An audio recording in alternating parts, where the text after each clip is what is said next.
Hi everyone. So today we're going to discuss about effective family communication.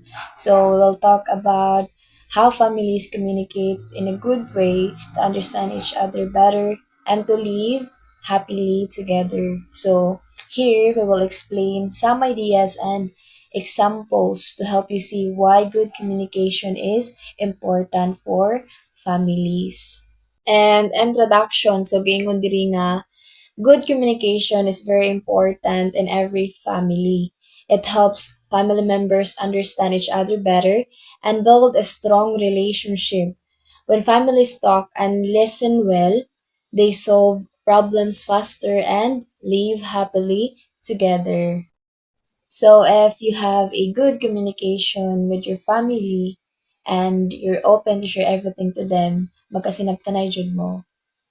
And it's very important for family to know kung ano sa inyong gibati, kung sa inyong gihuna-huna, because when family listen carefully or talk very well, you can easily fix the problems and your family will stay happy also. And there are important steps for effective family communication. And first, we have understanding and listening. So, unsa man ni siya sa atong basahon. Effective family communication starts with understanding each other's feelings and thoughts. Unsa man ni siya? Unsa may pasabot yani? So, this means that dapat ang mga family members, we should try to understand each other's feelings, each other's thought, and dili lang ta mag-focus kung sa ilang gipang istorya. But also, we should try to understand what they truly felt inside. So we need to be open. We need to talk. We need to talk to them. We need to share kung sa itong na gibati deep inside. Because if we're going to do that, if we're going to be open, it helps the family to be closer to each other. And it shows that you really cared for your family. So ikaduha, we have here listening is not just hearing words but paying attention to what other person really means. So dinhiya, it's not because you're listening is naminaw na jud ka. So ang pagpaminaw na to is not enough if you are not paying attention. Naminaw ka but you're not paying attention. Wala ka nakisimpatya sa iyang gibati. So it's really important na ipakita nimo na okay, that you really understand, that you really care about him. Para pod open siya, di siya ma-awkward. Para pod komportable siya na mo share sa iyang gibati.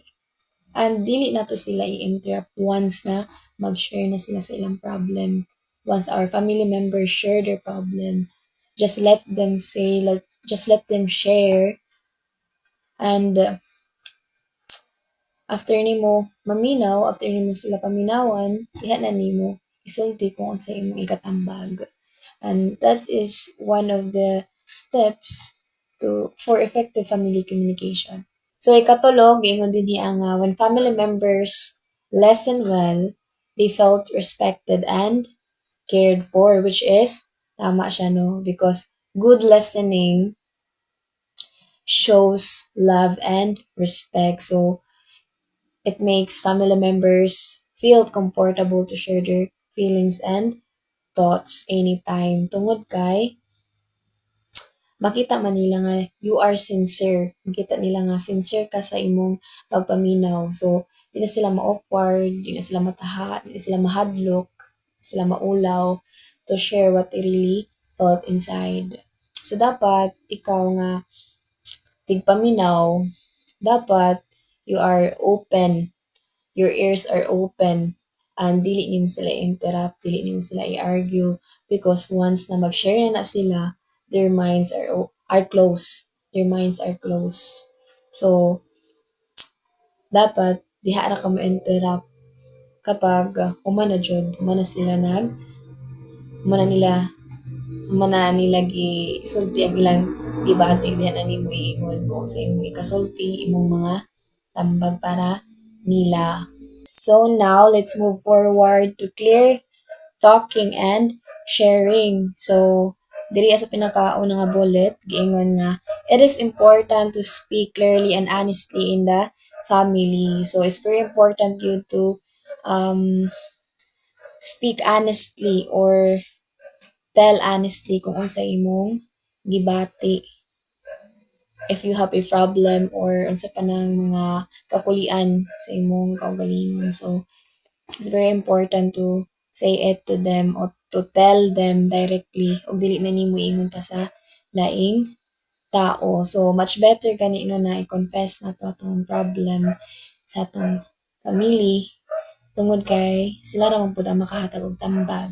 Kay matod ba parents knows best and family will be our saman atong sumbungan, atong kadaganan sa tanan if we have problems. So dapat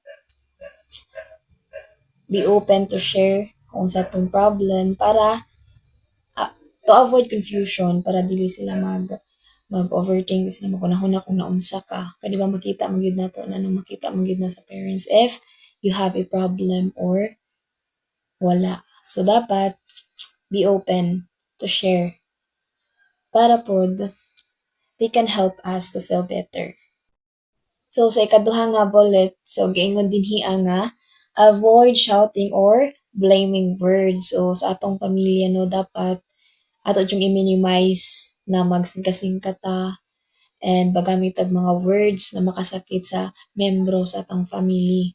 Tungod kay sa may ma-feel ana sa tawo nga maingnan sa tawo nga masulti ano ana. Of course, na possible na masakitan.